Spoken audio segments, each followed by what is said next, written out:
Hi there everyone, this is Andrew with Gazy Garden. Thanks for tuning in. Today I'd like to talk about container gardening. Now, I know that for a lot of folks when it comes to space for gardening, it's rather limited. So if that's the case for you, then container gardening is definitely the way to go. As an example, today I'd like to pot up my 2-quart potted rose that recently received in the mail.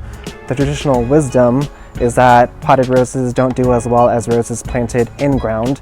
However, I have done this for many years now and they do just as fine in containers so long as you give them the proper treatment. So with that being said, let's get started.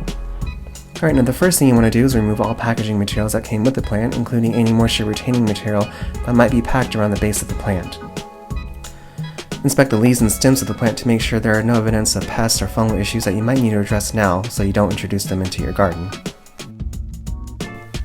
If your rose came bare root, remember to soak the roots in water for at least, I would say, 4 to 24 hours so that they are well hydrated prior to planting.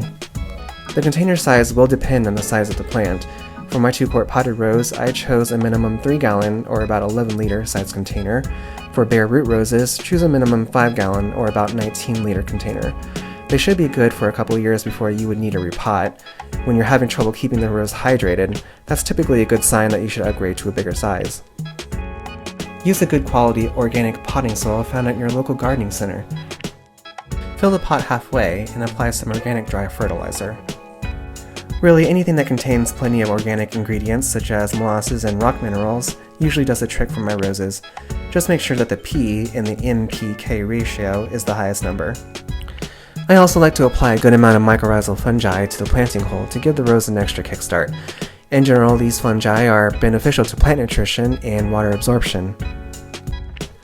Remove the potted rose from its original container and loosen the root ball.